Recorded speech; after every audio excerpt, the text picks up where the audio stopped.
Breaking news for Auburn football. Shortly after early signing day for 2024, the Tigers have flipped yet another prospect from a rival opponent, but this time for the 2025 class on the defensive line. We're going to talk about all that here and react to the breaking news of Auburn continuing its Merry Flipmas.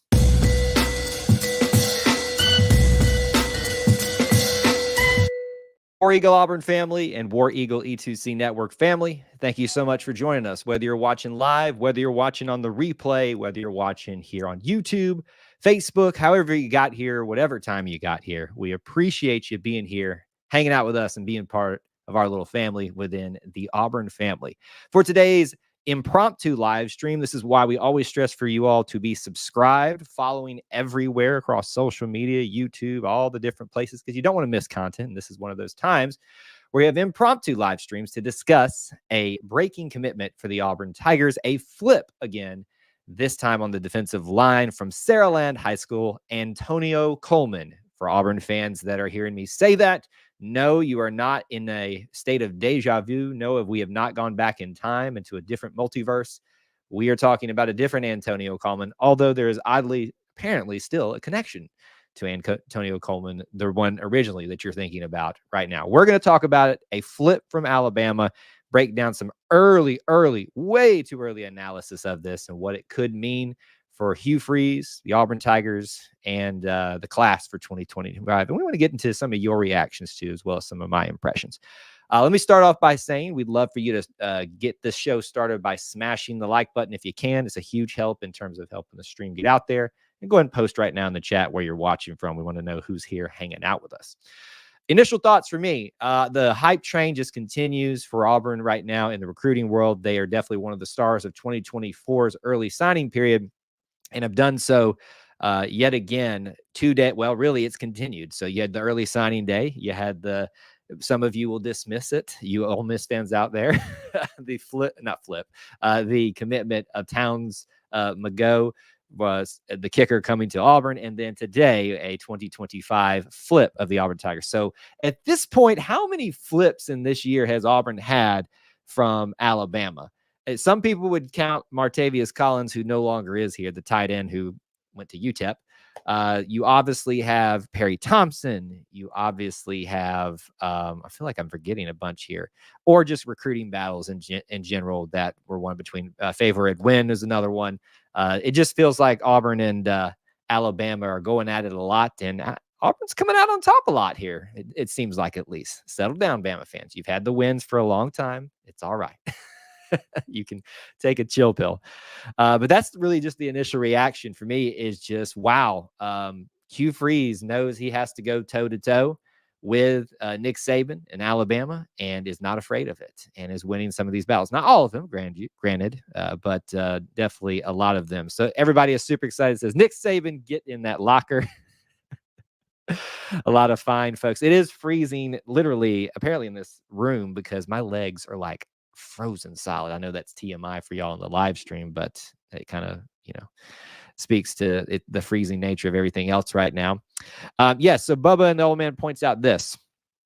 We are top ranked in the it would be in several different recruiting rankings. One of them we're ranked top 3 currently in the 2025 class rankings. Now, folks, if you're getting overly excited about that, you're way ahead of yourself and you need to just calm down a second. Look, I love excitement about things, but just because you're ranked number 3 right now doesn't mean it will stay that way throughout the course of the recruiting class. But for now, it's a small little celebration you can have if you'd like to do that. Lots of people celebrating the Merry Flipmas atmosphere that still continues. Big Simp says, awesome. Can he reclassify to 2024? A long way to go, but anything to make Bama mad, I'm all for it, of course. And it is. Don't let it fool you, because you'll have the Bama fans who are brave enough to come on here live. That's very funny, Bubba. There's the folks that'll come on here live, those that'll come on, the replay and don't even watch the thing, just see the thing and want to like come in, RT, that's what they'll say in the comments after that. They'll tell you that this doesn't bother them, didn't want them anyway. Oh, it's all about NIL money. It hurts them. If they didn't care about it, they wouldn't watch it. They wouldn't comment it. So be a better version of a Bama fan if you're watching this, and just take your lumps, enjoy the ride, and you'll get some on us eventually. It always happens that way. What goes around comes around, is what they say. But for now, we can enjoy it. All right, let's talk about, we do these for 2025 commits. We don't do the live streams for commits that are current in the current class, because we try to do those big informational videos. Yes, I know I'm behind on a few of them, working on it. It's the holidays. But we try to do these just so we can get some initial thoughts out there about these particular commits, what they mean, not just because of the commit, but what it means for the class overall. So that's kind of what we're doing here with just a short amount of time. So if you've got early thoughts about it, go ahead and pop in here. Let me give you some information on Antonio Coleman. Again, we'll talk about the reference to the name. Defensive lineman, 6'2", somewhere in the 265, 70 to 280, 85 range. Again, it differs on which site you look at, but big boy and a big defensive lineman coming out of Saraland High School in Saraland, Alabama. Obviously, Hugh Freeze did a great job in 2024 of taking care of the state of Alabama prospects and making sure you get not only your backyard ones, but ones across the state that are the top. Perry Thompson, all those different ones out there. But and Cam Coleman, all those different ones. But yeah, doing that in the 2025 class as well is a good thing here. Some of y'all with your comments are just hilarious. Not really relevant to the conversation, but I understand the sentiment of it. What else can I tell you about him? Currently, he's ranked at a 4-star if you care about such things. Some of y'all put way too much emphasis on stars. Again, it's not what they come in with. It's what they leave with, what matters the most. But for now, he's a 4-star commitment for Auburn, switching over from Alabama. If you're interested in the rankings, Alabama, and some of them, if not most of them, is the number 2 or just ahead of Auburn right now. So obviously that helped close the gap. You got to give a big shout out to defensive lineman coach Jeremy Garrett of making the early waves in the 2025 cycle, whereas we talked about Marcus Davis, we talked about Josh Aldridge, the linebacker coach, those two coaches in 2024 making a lot of noise, especially on signing day. It seems like the assistant coach that is putting their stamp on the 2025 class right now is definitely Jeremy Garrett. And of course, there's other staff members, graduate assistants, quality control coaches on that position group that are just as beneficial to this process. You got Malik Autry here, Jordan Crawford, Kalen Edwards, who some have him listed as an offensive lineman. So I'm not going to necessarily count him fully into that class, but so far, really, really good. He get decommitted from Bama, so he'll be a 3-star very soon. That does seem to be the way it trends, doesn't it? And that's what they'll tell you, is that they didn't want him because he was trending downward. It looks like we got a direct quote from Bubba. Quick scouting report: interior defensive lineman, has to add weight, plays primarily nose. Yeah. So when you look at his measurables, the 6'2", the 260 to 280, somewhere in that range, maybe all the way up to 285, close to 290. That does measure out a kind of a defensive tackle position. It's not really an edge rusher type of guy, defensive end type of guy right now, but that's definitely where it sounds like he fits in measurable wise. But one of the biggest things that I think is forgotten about is we rank these guys, or we talk about these guys, recruiting services talk about these guys based on what they know now. It really depends on how their body changes when they get to a college football program, but also what the needs are when they arrive onto campus across their position group. Now, I'm going to use this example. You may say that's not a big stretch, Kyle. Sure. Keldrick Falk came in as an edge. He switched over to defensive end. Not a big transition for him. It's essentially the same-ish kind of role, but not exactly. And so you can come in and put some more weight on, take some more weight off, and see what happens there. But for now, interior defensive lineman is what we're anticipating right there.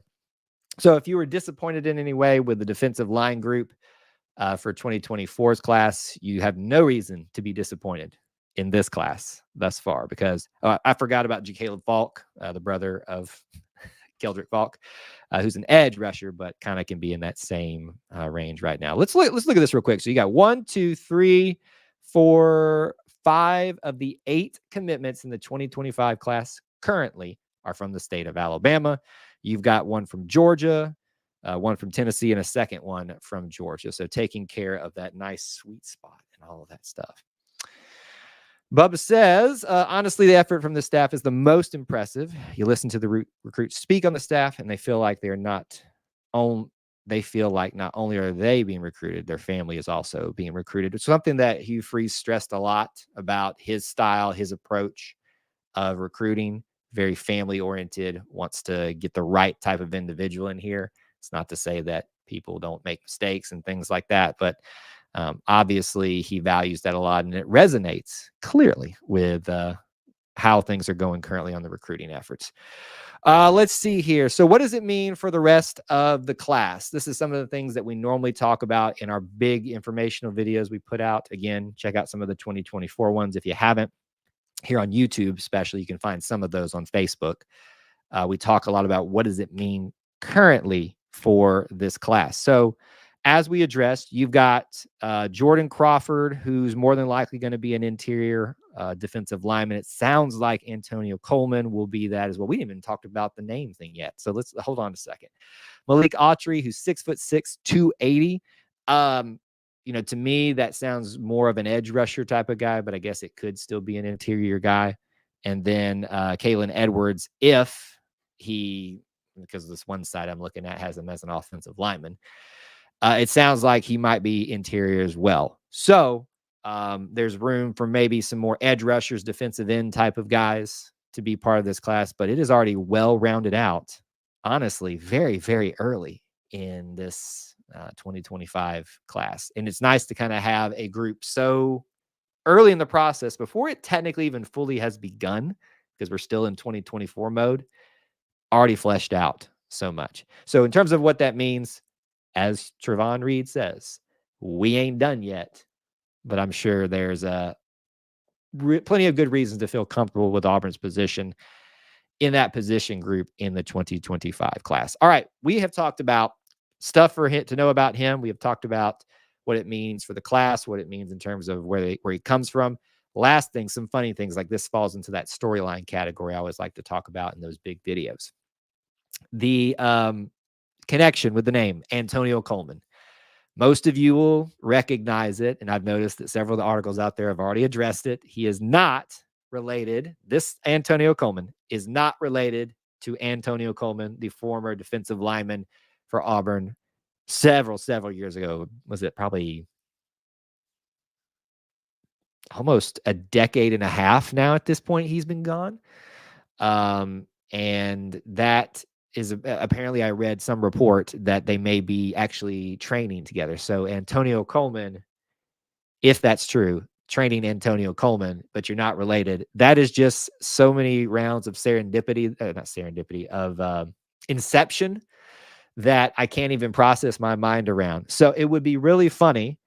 And I would imagine that Andy Burcham, voice of the Auburn Tigers, is already thinking of some funny one-liners and stuff to say when he's calling Antonio's name in a few short years here. Taking a way back time machine here. Antonio Coleman on the tackle, just a different Antonio Coleman.